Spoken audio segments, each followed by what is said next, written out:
সুপ্রিয় দর্শক, আসসালামু আলাইকুম। হিকমা অ্যানালাইসিসের আজকের আয়োজনে আপনাদের স্বাগতম। দর্শক, আমি অ্যাডভোকেট ইজাজ আল ওয়াসি রয়েছি আপনাদের সঙ্গে আজকের আলোচনায়। আজকে আমরা আলোচনা করব ভারতে যে চলমান নির্বাচন হচ্ছে এই মুহূর্তে, সেই নির্বাচনের বিষয়ে একটু নির্বাচনের আপডেট দেব। আজকে 7ই মে 2024 ভারতের নির্বাচনের তৃতীয় দফার ভোটাভুটি শুরু হলো। ভারতের নির্বাচনটা বেশ কয়েকটি ধাপে হয়। বাংলাদেশের নির্বাচন যেরকম একদিনে পুরো বাংলাদেশ হয়ে যায়, কিন্তু ভারতেরটা তা হয় না। ভারত যেহেতু একটি অনেক বড় দেশ, তাই পুরো দেশের এই আসনগুলোকে কয়েকটি ধাপে ভাগ করে, যেমন আমাদের এখন উপজেলা নির্বাচন কয়েকটি ধাপে ভাগ করে করে হচ্ছে, তো সেরকম ভারতের এই জাতীয় নির্বাচন কয়েকটি ধাপে ভাগ করে অনুষ্ঠিত হয়ে থাকে। তো এবারে নির্বাচনটি 7টি ধাপে অনুষ্ঠিত হবে। তার মধ্যে ইতিমধ্যে 2টি ধাপ চলে গেছে, বড় 2টি ধাপ চলে গেছে এবং তৃতীয় ধাপটি আজকে থেকে শুরু হয়েছে। এই তৃতীয় ধাপে মূলত নির্বাচনের শেষ হলে মোটামুটি ভারতের অর্ধেকের বেশি আসনের নির্বাচন সম্পন্ন হয়ে যাবে এবং বাকি যে পরবর্তী যে 4টি ধাপ রয়েছে, সেই 4টি ধাপে বাকি যে আসনগুলো রয়েছে সেগুলোর নির্বাচন হবে এবং 4ই জুন আমরা এটার ফলাফল জানতে পারবো যে আসলে ভারতের পরবর্তী সরকার কে গঠন করছে। তো এই যে নির্বাচনটি আজকে থেকে তৃতীয় ধাপের নির্বাচন শুরু হলো, এখানে 10টি রাজ্য এবং 2টি কেন্দ্রশাসিত অঞ্চলের নির্বাচন হবে। এই 10টি রাজ্যের মধ্যে রয়েছে মহারাষ্ট্র, গুজরাট, মধ্যপ্রদেশ, উত্তরপ্রদেশ, ছত্তিশগড়, তারপরে আরগুলো এখন বলতে পারছি না। এছাড়া রয়েছে আপনার কেন্দ্রশাসিত অঞ্চল হলো হাভেলি, দাদরা হাভেলি এবং আপনার হল দমন ও দিউ। এই দমন অ্যান্ড দিউ ওদের যে এলাকাটি কেন্দ্রশাসিত, এই অঞ্চলগুলোতে মূলত নির্বাচনটি হতে যাচ্ছে।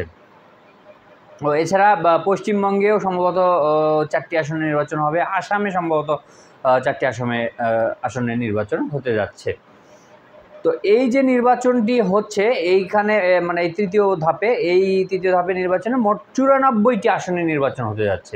তো এই 94টি আসনের মধ্যে একটি আসন গুজরাটের সুরাট যে আসনটি, এই আসনে কংগ্রেস প্রার্থী সহ আর অন্যান্য যত প্রার্থী ছিল বিভিন্ন দলের, বিজেপি ব্যতীত অন্যান্য যে প্রার্থীরা ছিল তারা সকলে বিভিন্ন কারণে তাদের প্রার্থীতে প্রত্যাহার করে নিয়েছেন। 8 জন এখানে প্রার্থী ছিলেন, তারা তাদের প্রার্থীতে প্রত্যাহার করে নেওয়ার কারণে এখানে বিনা ভোটে বাংলাদেশের শেখ হাসিনা স্টাইলে নির্বাচিত হয়ে গেছেন গুজরাটের লোকাল বয় মোদি, তার এলাকা গুজরাট, সেই গুজরাটের সুরাটে একটি আসন তারা বিনা খেলায় জিতে গেলেন। তো এর মাধ্যমে একটি আসন কমে গেল এবং থাকলো 93টি আসন। এই 93টি আসনের ভোট মূলত গ্রহণ করা হবে আজকে। তো এই যে 93টি আসনের যে ভোটাভুটি হচ্ছে বা হবে, এই 93টি আসনের মধ্যে গত নির্বাচনে 2019-এর যে নির্বাচন, সেই নির্বাচনে বিজেপি জিতেছিল 81টি আসন, মানে ভূমিধস বিজয়। এই 94টি আসনের মধ্যে 81টি জিতেছিল বিজেপি এবং 11টি আসন জিতেছিল কংগ্রেস এবং বাকি 2টি আসন জিতেছিল, তার মধ্যে একটি আসামের মুসলিম নেতা বদরুল আজমল বদরুল বা এরকম নামটি আমি এই মুহূর্তে মনে করতে পারছি না, AUPDF এর নেতা তিনি, আর একজন স্বতন্ত্র প্রার্থী জয়লাভ করেছিল।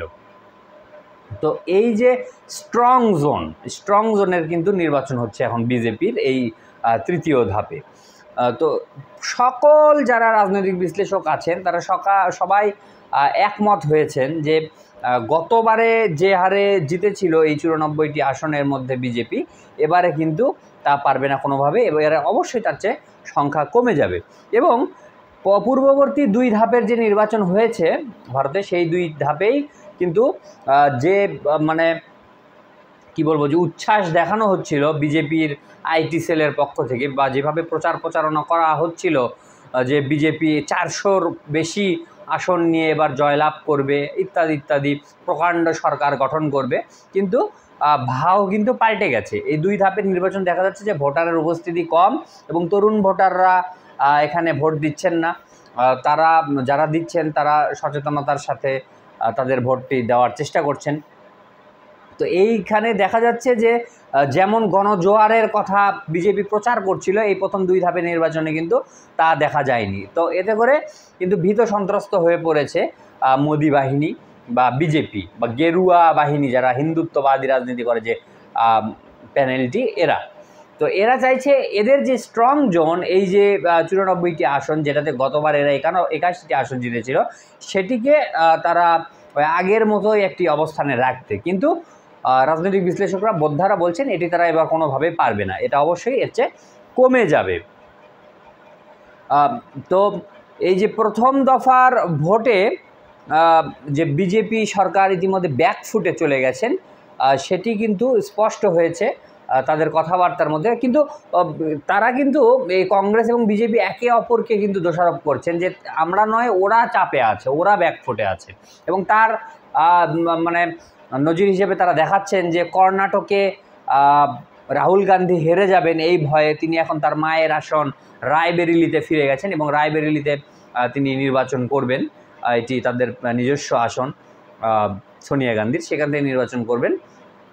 তো এটা চাপে পড়েছেন বলেই তো হেরে যাবেন বলেই তো চলে গেছেন ওখানে, এটা তারা বোঝানোর চেষ্টা করছেন। কিন্তু সার্বিক অবস্থা মাঠের সেটি আসলে দেখা যাচ্ছে যে বিজেপি এখানে ব্যাকফুটে রয়েছে। তারা যেভাবে উল্লাস দেখাচ্ছিল যে 400+ সিট নিয়ে তারা সরকার গঠন করবে, কিন্তু এখন দেখা যাচ্ছে যে না, এখানে সরকার গঠন কে করবে সেটা নিয়েও কিন্তু একটি লড়াই হতে যাচ্ছে।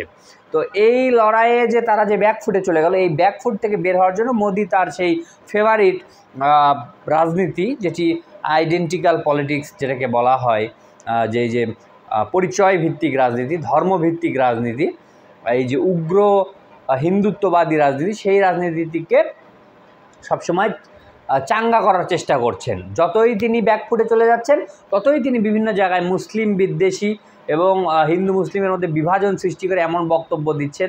তিনি ইতিমধ্যে তার বক্তব্যে বলেছেন যে বেশি সন্তান গ্রহণ করে মুসলিমরা করে তা এখন দেশের মধ্যে তারা এখন দেশ দখল করে ফেলবে, এই জাতীয় কিছু অবান্তর কথাবার্তা বলেন। মোদির মতো গোবরখোর গোমূত্রখোর লোকজনদের কাছ থেকে এই ধরনের অবান্তর কথা আসলে শুনলে খুব বেশি অবাক হওয়ার কিছু থাকে না। কিন্তু এই কথাগুলো বলার মাধ্যমে তাদের যে এই যে গোমূত্র বাহিনী বা গোবরখোর যে বাহিনী, তাদেরকে কিন্তু সে ঠিকই চাঙ্গা করতে পারছে। তাদের যে উদ্দেশ্য তা কিন্তু অনেকটাই সফল হচ্ছে। কিন্তু সাধারণ জনগণের মধ্যে যে এই হিন্দুত্ববাদের জোয়ার ঢুকিয়ে দিয়ে সেই ভোটগুলো যে নিজের ব্যালট বক্সে যে ঢুকাবেন, সেটা আসলে কতটা সফল হচ্ছে এটা কিন্তু নির্বাচনের ফলাফলের সময়ই বোঝা যাবে দর্শক।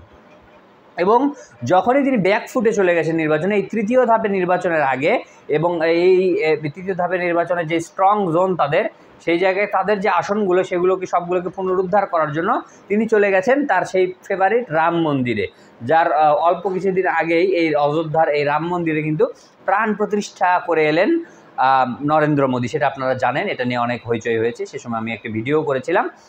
তো রাম মন্দিরে কেন গেলেন? তিনি ইতিমধ্যে এই বিভাজনের রাজনীতি তো সেটা তো করছেন, সেটাকে কিন্তু বারবার জাগিয়ে দিচ্ছেন এবং এই যে হিন্দু ধর্মীয় যে অনুভূতিটাকে, এটাকে আরও একটু জাগিয়ে দিতে নির্বাচনের 2 দিন আগে এই যে রবিবারে তিনি গিয়ে উপস্থিত হয়েছেন এই রাম মন্দিরে এবং তার মাধ্যমে তিনি যে রামচন্দ্রের রক্ষক, দেখলাম যে সেখানে ব্যানার ফেস্টুন তৈরি করা হচ্ছে, মাঝখানে হিন্দুদের দেবতা রামচন্দ্র দাঁড়িয়ে আছেন, ডান পাশে দাঁড়িয়ে আছেন আপনার মোদি, বাম পাশে দাঁড়িয়ে আছেন অমিত শাহ। মনে হচ্ছে যে 3 ভগবান দাঁড়িয়ে আছেন, তারা এখন হিন্দু ধর্মাবলম্বীদেরকে রক্ষা করবেন। তো এই যে তার যে এই যে রাজনীতিটি, যে এই যে হিন্দু ধর্মকে রক্ষা করবেন, এই রাজনীতিটি কিন্তু তার যে স্বৈরাচারী রাজনীতি, সেই রাজনীতির কিন্তু একটি প্রতিফলন। এটি নিয়ে দর্শক আমি অল্প কয়েকদিন আগে সম্ভবত 1-2টি ভিডিও আগে একটি ভিডিও করেছি যে প্রত্যেক যারা ফ্যাসিস্ট সরকার রয়েছে, যারা স্বৈরাচার, তাদের সবারই ক্ষমতার একটি ফরম্যাট রয়েছে। সেটি সেই হিটলার থেকে শুরু করে নরেন্দ্র মোদী হয়ে বাংলাদেশের শেখ হাসিনা, সবারই একটি ফরম্যাট, একটি নির্দিষ্ট ফরম্যাট রয়েছে। এই ফরম্যাটের মাধ্যমেই তারা ক্ষমতাটি ধরে রেখেছে। সেই ফরম্যাটটি কি? সেটি হলো যে তারা 4টি ধাপের মাধ্যমে তারা এই ক্ষমতাটিকে কুক্ষিগত করার চেষ্টা করে এবং প্রোপাগান্ডার মাধ্যমে তারা তাদের এই ধাপগুলোকে সম্পন্ন করার চেষ্টা করে। তো এই ধাপগুলো কি? প্রথমত তারা মানে সাধারণ জনগণের মধ্যে একটা বিভাজন সৃষ্টি করে। দুইটি ভাগে ভাগ করে। যেমন ইহুদি এবং জার্মান আর্য একটি ভাগ করেছিল আপনার হিটলার। এখন নরেন্দ্র মোদী হিন্দু আর মুসলিম ভাগ করেছে, শেখ হাসিনা ভাগ করেছে বাঙালি আর এখন পাকিস্তানপন্থী বা মুক্তিযুদ্ধের চেতনাপন্থী, চেতনা বিরোধী, এই জাতীয়। ওই ভিডিওটি আপনারা দয়া করে দেখবেন, দেখলে অনেক ডিটেইল বিষয়টি বুঝতে পারবেন এবং আপনাদের কাছে খুবই পরিষ্কার হবে। আমি আজকে একটু সংক্ষেপে এটি বলবো যে এখানে যেটি দেখা যাচ্ছে সেটি হলো যে নরেন্দ্র মোদী সবসময় তার যে বিজেপির আইটি সেল এগুলোর মাধ্যমে এবং তার যে গদি মিডিয়ার কথা আমি এর আগেও বলেছি যে ভারতে ইতিমধ্যে নরেন্দ্র মোদীর এই যে পোষা মিডিয়া তাদেরকে গদি মিডিয়া নামকরণ করা হয়েছে। অনেকে এটাকে বলার চেষ্টা করছেন গদি মানে বাংলাদেশে আমরা যেটি বলি যে ক্ষমতার গদি, মসনদ, এই গদিতে বসা। বিষয়টি গদি এমন না, এখানে হিন্দি গদি বলতে বোঝানো হচ্ছে যে কোলে বসে থাকা। হিন্দিতে গোদ মানে হলো কোল, মায়ের কোলে বসে থাকা, মানে এই যে কোল, এই কোলটাই হলো গোদ। তো এই নরেন্দ্র মোদীর গোদে যে বসে থাকে যে মিডিয়া, তারাই হলো গদি মিডিয়া, বা নরেন্দ্র মোদীর গোদে বসে থাকা যারা বুদ্ধিজীবী রয়েছেন তারা গদি বুদ্ধিজীবী। তো এই গদি বুদ্ধিজীবীরা তারা নানাভাবে তারা হিন্দু ধর্মের যে প্রাইড, হিন্দু ধর্মের মাহাত্ম্য, হিন্দু ধর্ম কত বড়, তারা সবচেয়ে যে মহান, সকল ধর্মের উপরে মানুষ হিসেবে যে তারা কত মহান, তাদের দেবদেবীরা যে কত মহান, এগুলো নানাভাবে প্রচার করে হিন্দুদের মাঝে একটি মানে অতি গর্ব, অতি অহংকার ঢুকিয়ে দেন প্রথমে।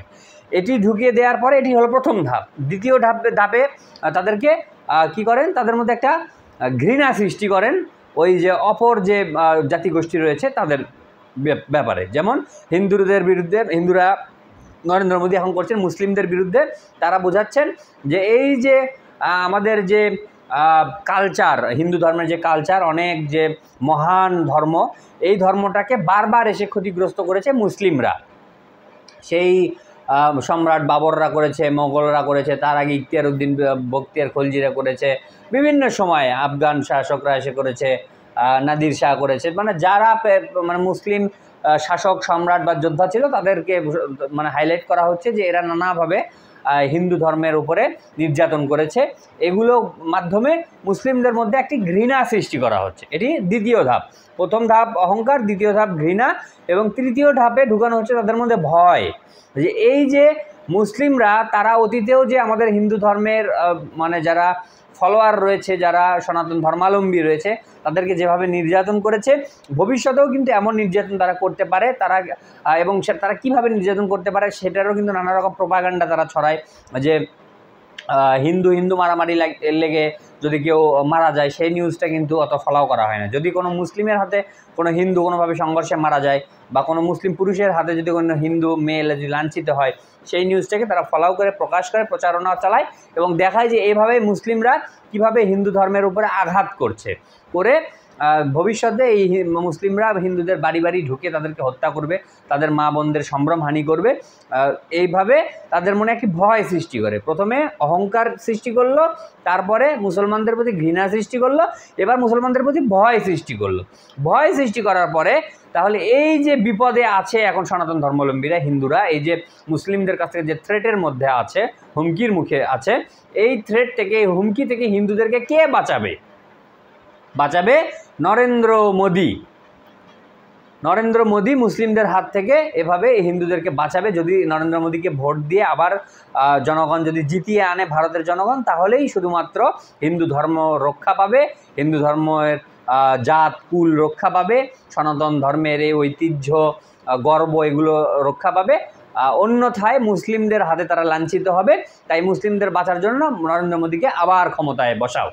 এই যে 4টি স্টেপ, এই 4টি স্টেপের মাধ্যমেই নরেন্দ্র মোদী ক্ষমতায় আছেন এবং এবারও থাকবেন বলে তিনি মনস্থ করেছেন। এই একই ফরম্যাটে হিটলার এবং বাংলাদেশের শেখ হাসিনাও ক্ষমতায় রয়েছেন। সেটি আমি ওই যে ভিডিওটির কথা বললাম, সেই ভিডিওটি আপনারা একটু আমার চ্যানেলের ভিডিও লিস্টে গেলে আপনারা দেখতে পাবেন, সেখান থেকে দয়া করে দেখে নেবেন। আর যারা রেগুলার আমার ভিডিও দেখেন তারা দয়া করে আমার চ্যানেলটি সাবস্ক্রাইব করবেন এবং লাইক কমেন্ট করবেন।